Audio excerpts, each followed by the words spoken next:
এবার অভিনেতা দেবকে গরুচোর গমচোর বলে চরম অপমান। পশ্চিমবঙ্গের বিধানসভা নির্বাচনের ভোট গণনাকে কেন্দ্র করে আজ দিনভর রাজ্যের বিভিন্ন প্রান্ত উত্তাল। মমতা বন্দ্যোপাধ্যায় ও রাজ চক্রবর্তীর পর এবার বিক্ষোভের মুখে পড়েছেন তৃণমূলের তারকা সাংসদ তথা অভিনেতা দীপক অধিকারী ওরফে দেব। পশ্চিম মেদিনীপুরের একটি গণনা কেন্দ্রে পৌঁছালে তাকে লক্ষ্য করে গরুচোর গমচোর স্লোগান তুলে তুমুল বিক্ষোভ দেখায় বিজেপি সমর্থকরা।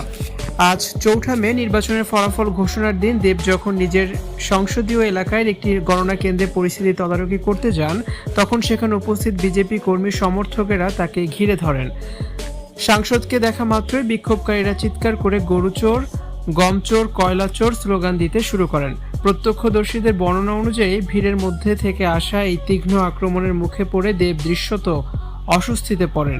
তিনি দ্রুত নিজের গাড়িতে ওঠার চেষ্টা করলেও বিক্ষোভকারীরা গাড়িটিকে ঘিরে ধরে বিক্ষোভ চালিয়ে যায়। পরিস্থিতির গুরুত্ব বুঝে দেবের নিরাপত্তা রক্ষীরা কোনো ক্রমে ভিড় সরিয়ে তাকে এলাকা থেকে বের করে নিয়ে যায়। স্লোগান চলাকালীন দেবকে অনেকটা বিমর্ষ দেখাচ্ছিল এবং তিনি কার্যত কোনো কথা না বলে দ্রুত স্থান ত্যাগ করেন। নির্বাচনের প্রাথমিক ট্রেন্ডে দেখা যাচ্ছে মেদিনীপুর সহ রাজ্যের একাধিক গুরুত্বপূর্ণ আসনে তৃণমূল কংগ্রেস বড়সড় বিপর্যয়ের মুখে পড়েছে।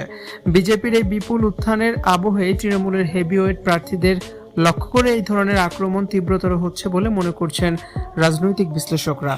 অন্যদিকে স্থানীয় বিজেপি নেতৃত্বের দাবি, মানুষের করের টাকা আর গরিবের হক যারা আত্মসাৎ করেছে তাদের দেখলে সাধারণ মানুষের ক্ষোভ ফেটে পড়বে, এটাই স্বাভাবিক। দেবের উপর হামলা হয়নি, এটি কেবল মানুষের প্রতিবাদ।